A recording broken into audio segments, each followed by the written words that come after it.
किसान का बेटा, था वो दृढ़ता का भंडार। वल्लभ भाई पटेल नाम कहलाता था सरदार। कृषक कार्मिक जनगण से था उसको प्यार अपार। अखिल देश ने उसे रहनुमा किया था स्वीकार। गांधी बापू का शिष्य, सत्य अहिंसा का अवतार। किंतु एक भारत करने को धर लेता हथियार।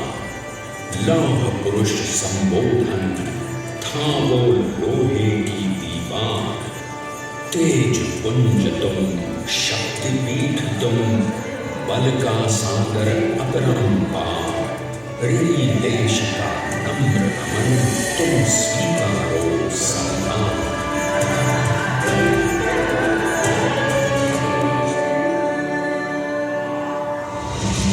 1857 में अंग्रेजों को ललकारने वाले पहले स्वतंत्रता संग्राम के एक सक्रिय सिपाही थे झवेरी भाई पटेल। करमसद गांव के इस बहादुर देशभक्त किसान और उनकी पत्नी लाड भाई के 5 बेटों और 1 बेटी में से चौथे पुत्र थे वल्लभ भाई। बालक वल्लभ ने करमसद के बाद नडियाद से अपनी हाई स्कूल की शिक्षा पूरी की। फिर 13 साल की उम्र में उनकी शादी भी हो गई छोटी सी झवेर बाई से।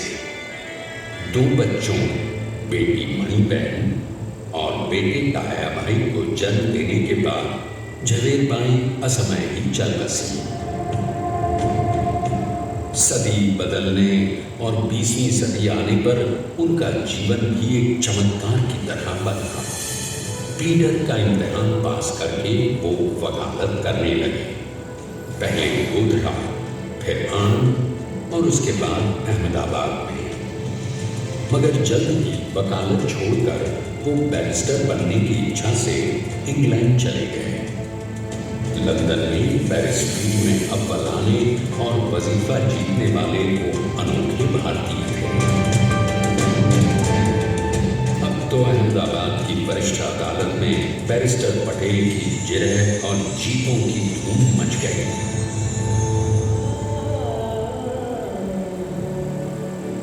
तभी एक युग पुरुष ने वल्लभ भाई के जीवन की धारा ही बदल दी। दक्षिण अफ्रीका में सत्याग्रह के अहिंसक अस्त्र से गोरे शासकों को सबक सिखाकर भारत वापस आए बैरिस्टर मोहनदास करमचंद गांधी से मिलकर वल्लभ भाई ने अपने कुछ वर्षों से सीखे विदेशी व्यवहार और संस्कार हमेशा के लिए त्याग दिए और अब वो अपने खेड़ा के किसानों को हक दिलाने के लिए बापू के साथ आंदोलन में कूद पड़े। अब उनके पैरों में जूते नहीं, गांवों की धूल थी। हृदय में भारत भूमि की शस्य श्यामला धरती। मन में थे गांधी और मस्तिष्क में एक नए स्वतंत्र भारत का सपना।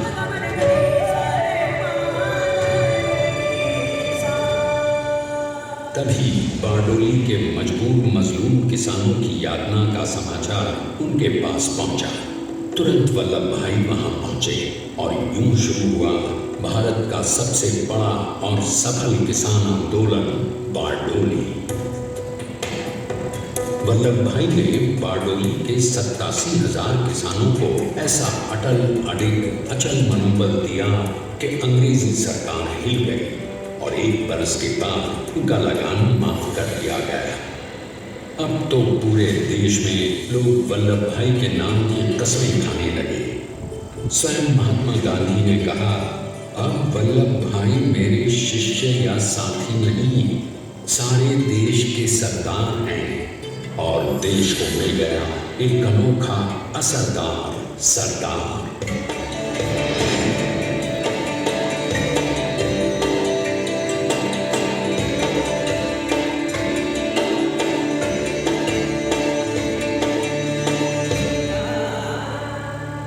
सरदार पटेल के नाम और देशभक्ति से अंग्रेज डर कर कांपने लगे। 1930 के नमक सत्याग्रह और दांडी कूच में वो बापू से भी पहले गिरफ्तार किए गए। तो सन 1932 में फिर उन्हें बापू के साथ ही जेल में 2 सालों के लिए डाल दिया गया। मगर आजादी के दीवानों को, स्वतंत्रता के परवानों को कौन गिरफ्तार कर पाया है? जेल से छूटते ही सरदार को कांग्रेस के नए राष्ट्राध्यक्ष पद पर चुना गया और उनकी सरपरस्ती में राष्ट्रवादी भारतीयों ने तमाम ब्रिटिश सूबों में जीत हासिल कर वहां अपनी स्थानिक सरकारें बनाई। किंतु सरदार का सपना केवल सरकार बनाना नहीं था। उनका स्वप्न तो था एक ऐसे नए भारत का जहां हर रंग, हर रूप, हर जात, मजहब, तबके का हिंदुस्तानी एक साथ मिलकर एक ऐसा नया भारत बना सके जहां पूर्ण स्वराज के साथ सारे समाज को गरीबी, अशिक्षा, छुआछूत से भी आजादी मिल जाए। इसकी पहली रणनीति थी भारत को अंग्रेजों की गुलामी से आजादी, ताकि भारत के लोगों की अपनी सरकार सबके साथ और सबके विकास के लिए काम कर सके। बापू की अगुवाई में अब देश ने अंग्रेजों को अंतिम चेतावनी दे दी, करेंगे या मरेंगे, क्विट इंडिया, अंग्रेजों, भारत छोड़ो। बस फिर क्या था, संघर्ष की रणभेरी बची। 3 सालों के लिए सरदार पटेल को भी सत्याग्रही नेताओं के साथ जेल में ठूंस दिया गया। 2 सालों के बाद अंग्रेजों को बापू के सभी शिष्यों और साथियों को छोड़ना पड़ा।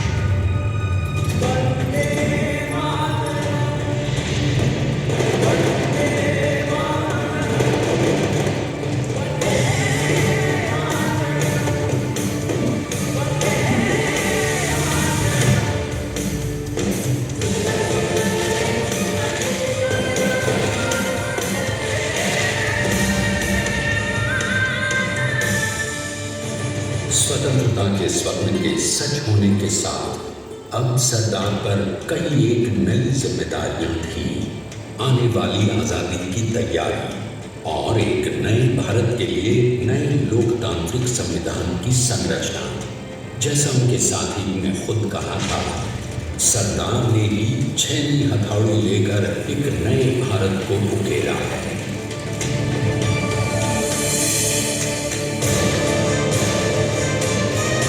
स्वाधीनता तो प्राप्त हुई, लेकिन खंडित भारत में भी उठते विभाजनवादी अंधकार को अभी दूर करना था।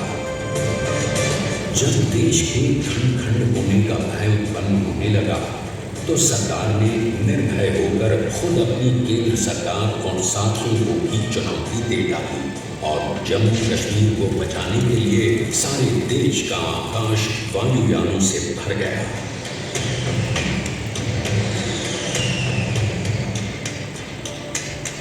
फिर हैदराबाद और जूनागढ़ के भारत में विलयीकरण को पाकिस्तान से चुनौती मिली।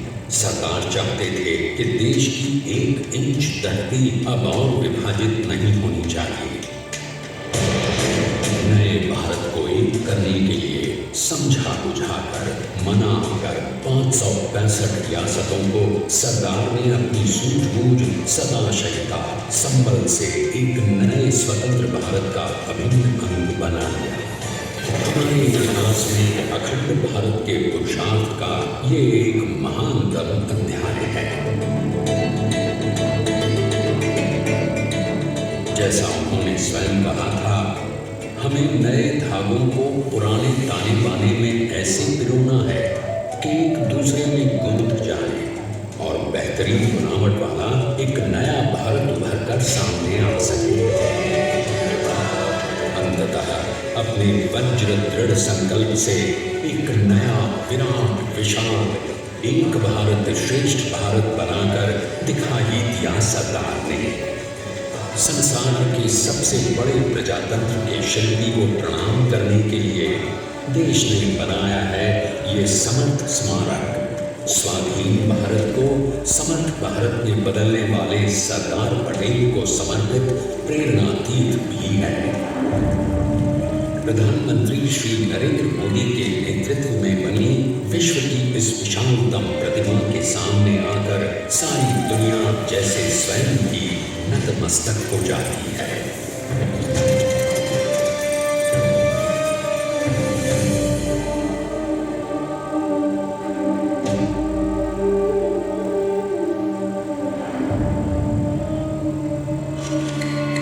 देश को बना गया वो अमित अटल, बना सका उसे न कोई शत्रु दल। चट्टान के समान सा पुरुष प्रबल, स्वदेश का सम्मान है, पटेल स्वदेश का सम्मान है, स्वदेश का सम्मान है, पटेल स्वदेश का सम्मान है।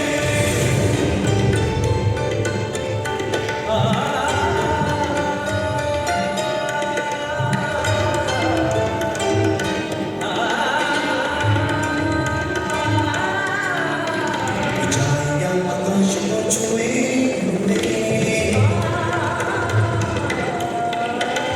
गहराइयां समुद्र की हैं।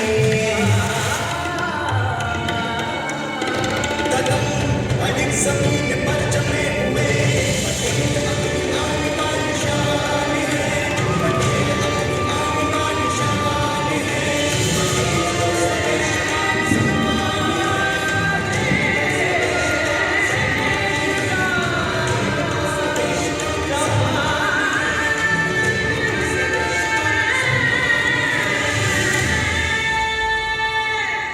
आइए अब देखते हैं कि अपने लौह पुरुष को श्रद्धांजलि देती 182 मीटर ऊंची विश्व की सबसे विशालकाय प्रतिमा का निर्माण कैसे हुआ।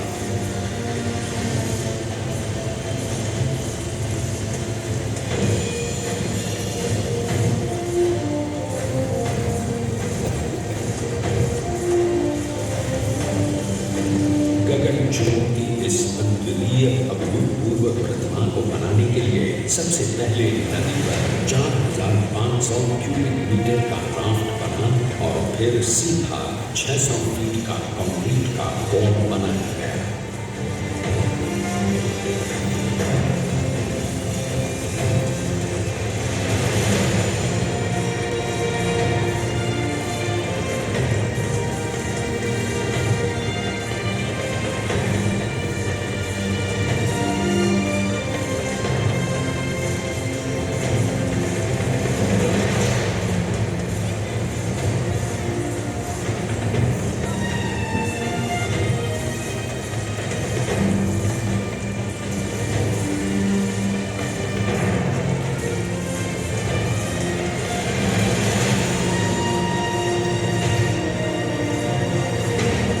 इस कंक्रीट कोड के साथ लगाया गया स्टील का फ्रेमवर्क।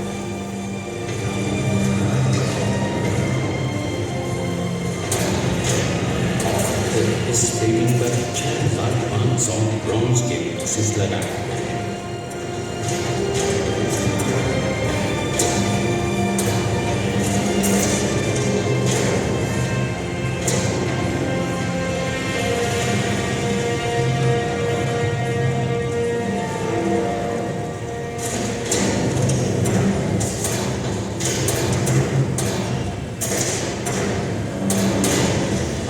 सोचिए कि 182 मीटर ऊंचे इस भव्य भव्य स्मारक के निर्माण में कितना सामान और मेहनत लगी हो। 70,000 metric ton cement, 18,500 metric ton reinforcement steel, 6,000 metric ton structural steel और 1,700 मीट्रिक टन ब्रॉन्ज।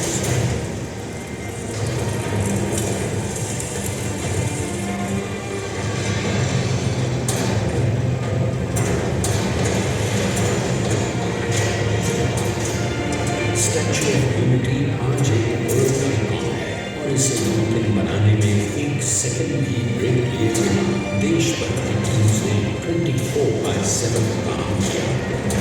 250 से ज़्यादा इंजीनियर्स, 4,500 से ज़्यादा स्किल फोर्स और कई लाख मानव दिन।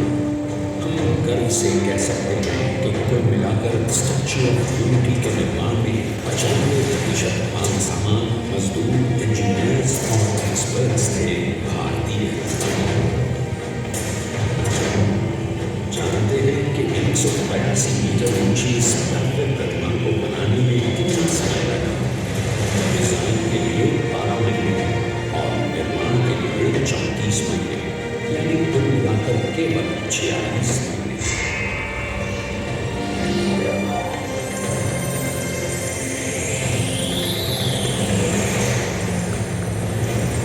और इसी तरह बनी देश के शिल्पकार की एक अनूठी अद्वितीय विशाल प्रतिमा, जो सिर्फ आज ही नहीं बल्कि आने वाले न जाने कितने सालों तक यूं ही चमचमाती रहेगी।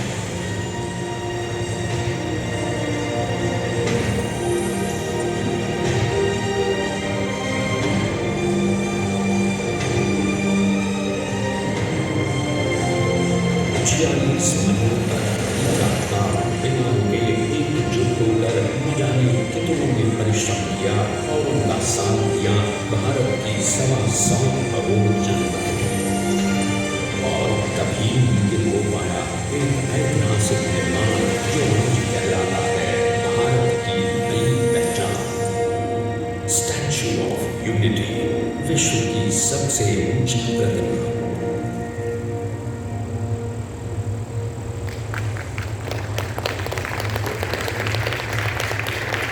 सरकार ने अपनी गंभीरता, शालीनता और दूरदर्शिता से भारत को संगठित करने के असंभव कार्य को संभव कर दिखाया।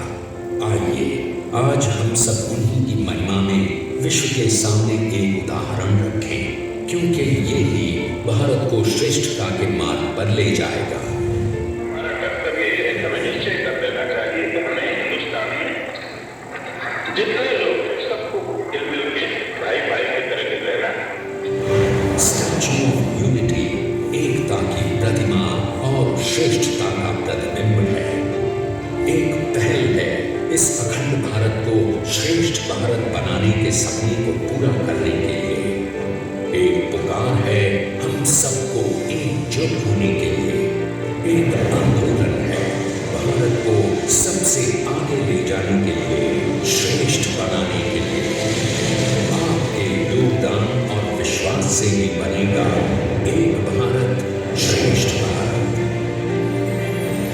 एकता का स्मारक है, एकता का संदेश है कि भाषण एक, भाव एक, राज्य एक, राष्ट्र एक, पंथ अनेक, लक्ष्य एक, बोली अनेक, स्वर एक, रंग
Ellos de la monja,